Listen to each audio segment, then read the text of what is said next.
Dalam video ini, kita akan membahas 3 peristiwa penolakan pembangunan gereja di Indonesia, yaitu yang baru-baru ini terjadi di Depok, kemudian beberapa tahun lalu Cilegon, dan Semarang.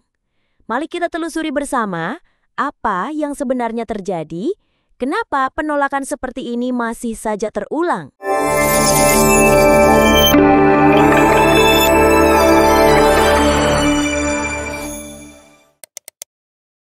Indonesia dikenal sebagai negeri yang kaya akan budaya, bahasa, dan juga keberagaman keyakinan.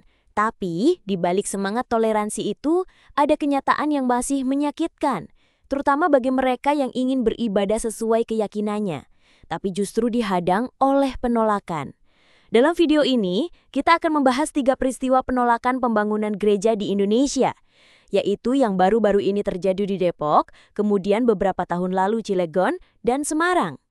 Mari kita telusuri bersama, apa yang sebenarnya terjadi, kenapa penolakan seperti ini masih saja terulang.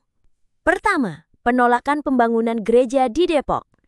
Awal Juli 2025, suasana di Kelurahan Kalibaru, Cilodong, Depok sempat memanas. Sejumlah warga dari RT 2 dan RT 5 RW 03 melakukan aksi penolakan pembangunan gereja di Jalan Palautan, RS. Aksi ini bukan tanpa sebab. Ketua Lembaga Pemberdayaan Masyarakat atau LPM Kelurahan Kalibaru, Rudi Ardiansyah, menyatakan bahwa tidak ada sosialisasi yang jelas kepada warga sekitar. Padahal menurutnya izin gereja itu tiba-tiba sudah keluar begitu saja. Ia mengatakan bahwa warga tidak pernah dilibatkan, tahu-tahu IMB sudah terbit, RT dan RW pun tidak pernah memberikan tanda tangan. Menariknya, Rudi menampik tudingan intoleransi. Ia menyebut sudah ada 2 gereja lain di wilayah tersebut. Jadi bagi dia, penolakan ini bukan karena alasan agama, tapi soal prosedur. Tapi versi dari pihak gereja berbeda. Sesplayer Starigan, perwakilan dari gereja GBKP menegaskan bahwa mereka telah memiliki IMB sah sejak Maret 2025. Ia juga membantah tudingan tak ada sosialisasi. Ia mengatakan bahwa mereka sudah berkali-kali bertemu dengan RT, RW, bahkan dengan RT 2 dan 5 yang sekarang menolak. Menurutnya, semuanya ada dokumentasinya. Situasi ini memperlihatkan betapa pentingnya komunikasi 2 arah dalam proses pembangunan rumah ibadah. Ketika kepercayaan antar warga dan pemuka agama tidak dibangun sejak awal, maka konflik bisa mudah muncul. Kedua, penolakan gereja di Cilegon. Kita mundur ke tahun 2022, peristiwa serupa terjadi di Cilegon, Banten. Kala itu rencana pembangunan gereja HKBP Maranatha memicu gelombang protes besar-besaran. Sekelompok massa yang menamakan diri Komite Penyelamat Kearifan Lokal Kota Cilegon menggelar unjuk rasa di depan DPRD. Tuntutan mereka jelas, tolak pembangunan gereja. Yang mengejutkan publik saat itu adalah dukungan dari pejabat. Wali kota dan wakil wali kota Cilegon ikut menandatangani petisi penolakan. Ya, pejabat publik yang seharusnya berdiri netral dan melindungi semua warga justru berpihak dalam tekanan massa. Merasa diperlakukan tidak adil, pihak gereja akhirnya melaporkan kasus ini ke DPR RI di Jakarta. Pendeta Yeri Patinasarani bersama tim kuasa hukum menemui anggota dewan dari fraksi PKB, yaitu Daniel Johan dan Luluk Nur Hamidah, untuk menyampaikan bukti bahwa semua persyaratan sudah dipenuhi. Sayangnya, hingga saat ini gereja itu belum berdiri. Ini bukan cuma soal bangunan, tapi tentang bagaimana negara bersikap terhadap hak dasar warganya, yakni kebebasan beragama. Hak yang dijamin oleh Undang-Undang Dasar 1945 Pasal 29 Ayat 2. Negara menjamin kemerdekaan tiap-tiap penduduk untuk memeluk agamanya dan beribadat menurut agamanya dan kepercayaannya itu. Ketiga, penolakan gereja di Semarang. Di Semarang, kisahnya lain lagi. Maret 2020, pembangunan Gereja Baptis Indonesia atau GBI Telogosari dihentikan paksa oleh Satpol PP. Alasan utamanya, ada protes warga yang menuding pihak gereja memperoleh IMB dengan cara tidak sah. Warga mengklaim tanda tangan mereka dipalsukan atau diambil dari kertas kosong. Tuduhan serius yang membuat pemerintah Kota Semarang saat itu mengambil langkah drastis, menghentikan konstruksi untuk sementara. Tapi pihak gereja membantah semua tuduhan itu. Menurut mereka, pembangunan dilakukan sebulan setelah IMB sah terbit. Mereka merasa dikorbankan karena tekanan sosial.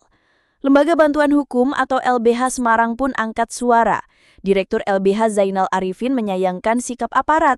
Ia mengatakan aparat justru tunduk pada tekanan, bukan menjamin hak konstitusional warga untuk beribadah.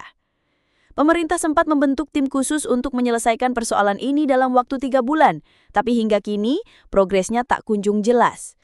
Sahabat Katolik terkini, 3 peristiwa tersebut hanya segelintir dari ratusan kasus serupa yang terjadi di Indonesia. Menurut data dari Setara Institute, sepanjang 2007 hingga 2022, tercatat 573 kasus gangguan terhadap tempat ibadah. Gangguan itu mencakup banyak bentuk, pembubaran paksa ibadah, intimidasi, perusakan gereja, hingga penolakan pembangunan rumah ibadah. Kelompok yang paling sering menjadi korban adalah umat Kristen dan aliran minoritas lain seperti Ahmadiyah dan Syiah. Ironis bukan? Di negeri yang katanya menjunjung tinggi toleransi, kebebasan beragama justru jadi hal yang sulit. Nah, sahabat Katolik terkini, pertanyaan reflektifnya untuk kita, kenapa peristiwa seperti ini masih terjadi hingga saat ini? Ada banyak faktor yang membuat konflik semacam ini terus berulang. Salah satunya adalah perizinan yang rumit, yang seringkali membuka celah konflik. Permenak dan Permendagri nomor 8 dan 9 tahun 2006 misalnya menyebut bahwa pembangunan rumah ibadah harus mendapat dukungan dari 90 jemaat dan minimal 60 warga sekitar. Persyaratan ini sering jadi senjata bagi kelompok intoleran untuk memblokir pembangunan. Di banyak kasus, warga yang awalnya tak masalah pun ikut terpengaruh tekanan sosial dan intimidasi. Belum lagi jika pejabat lokal justru ikut mengamini tekanan massa, seperti yang terjadi di Cilegon. Ini membuat proses hukum dan konstitusi kalah oleh suara mayoritas. Rumah ibadah seharusnya simbol kedamaian, tapi ketika proses pembangunannya justru memicu konflik, kita perlu bertanya, di mana letak kesalahannya? Apakah karena kurangnya komunikasi? Apakah karena aturan yang tidak berpihak pada keadilan? Atau karena kita sebagai masyarakat belum sepenuhnya menerima keberagaman sebagai kekuatan? Semoga lewat video ini, kita bisa belajar satu hal penting, bahwa kebebasan beragama bukan cuma soal keyakinan pribadi, tapi juga soal bagaimana kita memperlakukan satu sama lain di tengah keberagaman. Karena damai itu dibangun, bukan ditunggu. Terima kasih sudah mengikuti ulasan kami. Jika sahabat Katolik terkini percaya bahwa Indonesia bisa menjadi rumah bagi semua, jangan lupa like, subscribe, dan bagikan video ini ke teman-teman kalian. Sampai jumpa di video berikutnya, dan mari terus jaga semangat toleransi. Semoga Tuhan memberkati kita semua.